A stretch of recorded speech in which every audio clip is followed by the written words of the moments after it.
राज्याच्या दृष्टीने stand up comedian प्रणित मोरे यांना अभिनेता वीर पहाडिया याच्यावर केलेल्या विनोदानंतर त्याच्यावर काही जणांनी हल्ला केल्याचा प्रकार घडला आणि या हल्ल्यानंतर वीर पहाडियानं सुद्धा सोशल मीडियावर पोस्ट शेअर करत आपला त्या हल्लेखोरांशी संबंध नसल्याचं स्पष्ट सुद्धा केलं होतं.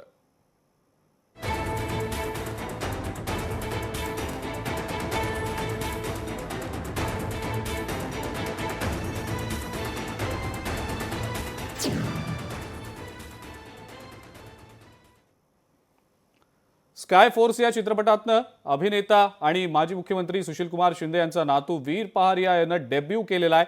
मात्र वीर पहारियावर एक जोक करणं स्टँड अप कॉमेडियन प्रणित मोरे याला चांगलंच महागात पडले आणि काही जणांच्या टोळक्यानं प्रणित मोरेचा शो संपल्यानंतर त्याच्यासोबत सेल्फी काढण्याच्या बहाण्यानं त्याला मारहाण देखील केल्याचं समोर आलेलं होतं. या प्रकरणी काही जणांवर गुन्ह्याची नोंदही करण्यात आल्याचं समजतंय. 2 फेब्रुवारीला सोलापूरमधल्या 24K क्राफ्ट ब्रिव्ज रेस्टॉरंटमध्ये हा सगळा धक्कादायक प्रकार घडला. प्रणितला जी मारहाण झाली त्या मारहाणीनंतर त्याच्या टीमनं सोशल मीडियावर एक पोस्ट सुद्धा केलेली होती.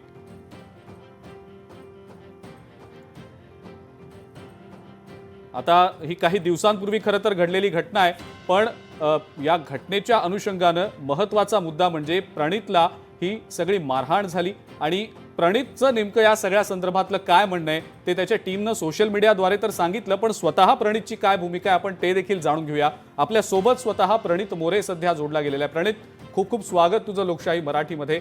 खरं तर खूप ही वाईट घटना झाली, मारहाण झाल्याची. खरं व्हायला नको होतं, एक जोक फक्त केला त्यामुळे सेल्फी काढण्याच्या बहाण्यानं काही लोक आले तुझ्यापर्यंत, सेल्फी काढण्यासाठी सांगितलं आणि त्यानंतर ही सगळी मारहाण झाल्याचा हा प्रकार घडला. नेमकं काय घडलं प्रणित, तुझ्या तोंडून ऐकायला आवडेल. तर 2 तारखेला सोलापूरमध्ये माझा शो होता. शो नेहमीसारखा चांगला गेला. शो नंतर सगळे जे फॅन्स होते ते फोटो काढण्यासाठी लाईन मध्ये थांबले वगैरे. आम्ही फोटोज वगैरे काढले, पण जसं ते फोटो काढल्यानंतर तिकडे 10-12 गुंड होते, ते लाईन मध्ये घुसले आणि मग ते स्टेजवर आले. आधी मला वाटलं की ते फोटो काढण्यासाठीच आले, पण त्यातले 5-6 जण मागून आणि 4-5 जण पुढून आले आणि काही न बोलता मग त्यांनी सरळ मला मारण्यास सुरुवात केली. त्यांनी हाताने, लाथाबुक्क्यांनी, जसं त्यांना शक्य झालं त्यांनी सगळं मला मारलं. त्यांनी मला धमकीही दिली जीवे मारण्याची आणि त्यानंतर त्यांनी मला दाखवला जो व्हिडिओ होता वीर पहारियाबद्दल मी एक जोक बनवलेला काही दिवसांपूर्वी, जो इंस्टाग्रामवर मी टाकलेला. त्यासाठी त्यांनी मारहाण केली. त्यानंतर त्यांनी मला पुन्हा मारलं आणि त्यानंतर ते तिथून निघून गेले. बर, पण प्रणित, हा सगळा प्रकार ज्या वेळेला घडत होता आजूबाजूला सिक्युरिटी नव्हती का, बाउन्सर्स वगैरे नव्हते का? नॉर्मली लाउंजेसमध्ये, मोठमोठ्या या अशा ठिकाणी स्टुडिओजमध्ये वगैरे खरं तर बाउन्सर्स असतात, सिक्युरिटी असते, त्यावेळेला तसं काही नव्हतं? हा व्हेन्यू थोडा छोटा होता आणि सोलापूरमध्ये असल्या कारणाने कदाचित तिकडे असे शोज एवढे होत नाहीत, त्यामुळे सिक्युरिटी ऍज सच नव्हती. 2-3 जण होते, पण ऑब्व्हियसली तेही पुढे आले नाहीत कारण हे एवढ्या मोठ्या संख्येने होते आणि त्यामुळे आणि एवढ्या त्यांनी पटापट या गोष्टी केल्या, त्यामुळे माझ्यामध्ये सगळे लोक इंटिमिडेट झाले आणि म्हणजे मध्ये तर कोणी नाही पडलं. बरं, मग मग ज्या वेळेला ही सगळी मारहाण झाली, तुझी सुद्धा टीम असेल त्या ठिकाणी, काय नेमकं त्यानंतर केलं तुम्ही? कारण अशा सिच्युएशनमध्ये काय नेमकं करावं हे सुचत नाही, मारहाण झालेली असते आपल्याला. स्पॉन्टेनियसली नेमकं काय घडलं? सीसीटीव्ही फुटेज वगैरे काही मिळालं तुम्हाला की जेणेकरून तुम्हाला तक्रार करता यावी? मदत केली का जे आयोजक होते, ऑर्गनायझर्स होते त्यापैकी कोणी? जे तिकडचे म्हणजे व्हेन्यूचे ऑर्गनायझर होते त्यांनी तिथून मग पोलिसांना फोन लावला. कोणत्या तरी पोलिसांची त्यांची ओळख होती, काय त्यांच्याकडे कॉन्टॅक्ट होता, त्यांनी फोन लावला. त्यांनी माझंही बोलणं करून दिलं त्यांच्याशी. तर त्यांनी मला विचारलं काय घडलंय, मी सांगितलं त्यांना सगळं. ते मला म्हणाले की आम्ही मदत पाठवतोय, पण त्यानंतर 1 तासभर तरी मी तिथे होतो, काही मदत आली नाही.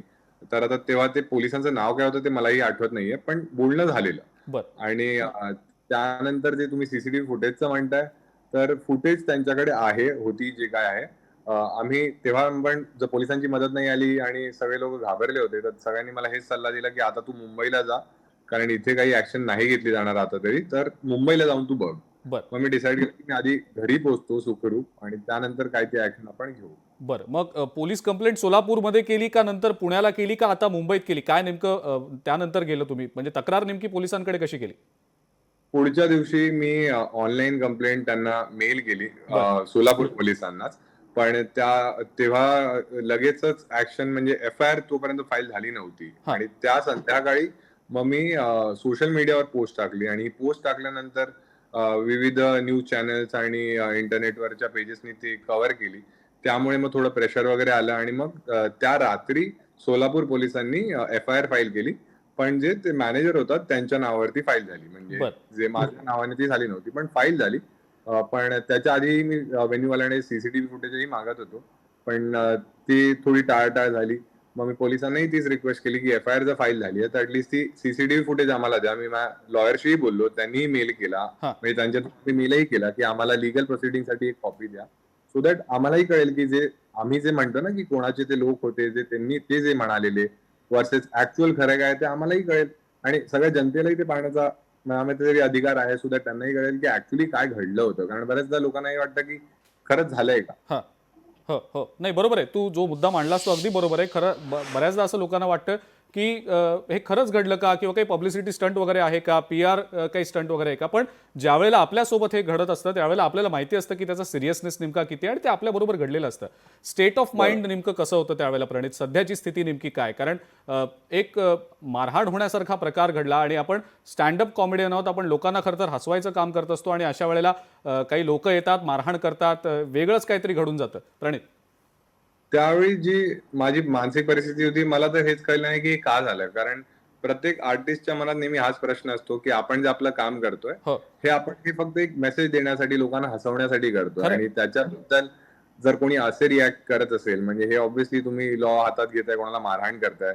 जसं तुम्ही रिपोर्टर आहात, तुम्ही तुमचं काम करताय. जर उद्या जाऊन लोकं हे विचार करतील की हां, मला यांचं काम नाही आवडलं, आपण जाऊन यांना मारू. तर हे हां चुकीचं आहे. हां आणि त्याच्याबद्दल ऍक्शन घेणं महत्वाचं आहे. तर तेव्हाच त्याच दिवशी सोलापूरमध्ये ऍक्शन जेव्हा नाही घेतली गेली, ऑब्व्हियसली खूप वाईट वाटलं मला. पण मी तेव्हाच ठरवलेलं की जे झालंय हे जनतेपर्यंत पोहोचलं पाहिजे आणि त्यासाठी ऍक्शन घेतली पाहिजे. सो दॅट आज हे माझ्यावर झालंय, उद्या कोणा दुसऱ्यावर होईल किंवा हो पुन्हा होईल. ही हिंमत लोकांमध्ये नाही राहिली पाहिजे की बाबा की आपल्याला काही गोष्ट आवडली नाही ना की आपण हाणामारी करायची. नाही खरं खरं तर पुढचा प्रश्न मी तुला हाच विचारणार होतो की हे असे प्रकार पुढच्या वेळेला होणार नाहीत. म्हणजे इतर कोणाबरोबर तर नाहीच, पण स्टँडअप कॉमेडियन्स सोबत एखादा जोक केला म्हणून असा प्रकार घडणं हे महाराष्ट्रात खरं तर फारसं काही रुचणारं नाही लोकांना. आणि लोकांनी त्यानंतर सोशल मीडियावरनं पण खूप साऱ्या कमेंट्स केल्या तुझ्या समर्थनासाठी. सोशल मीडियावरनं तुझ्यावर खूप साऱ्या कमेंट्सचा वर्षाव झाला. प्रणित त्याबद्दल काय वाटतं, कारण फॅन्स सुद्धा खूप चिंतेत होते ज्यावेळेला ही बातमी समोर आली होती त्यावेळेला.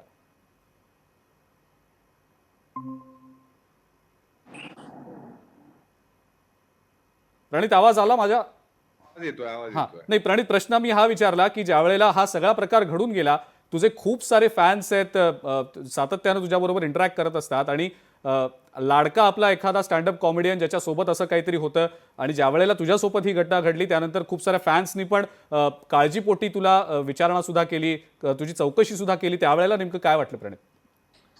त्यावेळी म्हणजे खूप चांगलंही वाटलं की म्हणजे जेव्हा असं तुमच्यावर काही घडतं, तुम्हाला वाईटही वाटतं की तुमच्या कामाचा तुम्हाला हा मोबदला मिळालाय. पण जेव्हा एवढ्या लोकांचे मेसेजेस आले, सगळ्यांनी प्रे केलं, मग एवढ्या लोकांनी शेअर केलं, कदाचित म्हणूनच ही गोष्ट वरच्यांपर्यंत पोहोचली आणि ऍक्शन घेण्यात आली. तेव्हा एक चांगलंही वाटतं की जसे तुम्हाला हेट करतायत पण प्रेम करणारेही खूप लोक आहेत. आणि माझं काम तर मी नेहमीच करत राहीन. कारण जर तुम्ही काही चुकीचं नाही केलंय तर तुम्हाला कधी घाबरण्याची गरजही नाहीये.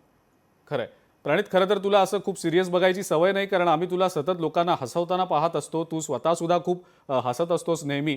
पण असे प्रकार खरं तर घडायला नाही पाहिजेत कोणाही सोबत, आणि स्टँडअप कॉमेडियन सोबत तर झालेच नाही पाहिजेत. कारण फ्री स्पीचचा मुद्दा आहे. ते कोणालाही खरं जर एखादी गोष्ट आवडली नाही तर वेगळ्या पद्धतीनं सुद्धा निषेध करता येऊ शकतो. मारहाण करणं कधीच समर्थनीय नाहीये. प्रणित, पुढची जी काही ॲक्शन होईल ती तर होईलच, मात्र तू वेळ दिलास लोकशाही मराठीला त्याबद्दल तुझे खूप खूप आभार. आणि खरंच म्हणजे आम्ही सातत्यानं सोशल मीडियावर तुझे सगळे व्हिडिओज पाहत असतो. तू ज्या पद्धतीनं लोकांना हसवतोस, सोपी गोष्ट नाही आहे लोकांना हसवणं, आणि तुझ्याचबरोबर हे घडलं त्यामुळे सगळ्यांनाच खूप वाईट वाटतंय. आणि म्हणूनच तुझं जे म्हणणं आहे, तुझी जी भूमिका आहे ती राज्यातल्या लोकांपर्यंत आणखी प्रभावीपणे पोहोचावी यासाठी लोकशाही मराठीला तू जो वेळ दिलास त्याबद्दल खूप खूप थँक्यू. धन्यवाद. जय हिंद, जय महाराष्ट्र. तर वीकेंड स्पॉटलाईटमध्ये आपण या महत्त्वाच्या सगळ्या घडामोडींचा उहापोह केला. प्रणित मोरेची प्रतिक्रिया देखील प्रेक्षकांपर्यंत पोहोचवली. वीकेंड स्पॉटलाईटमध्ये आता आपण इथंच थांबूया. नमस्कार.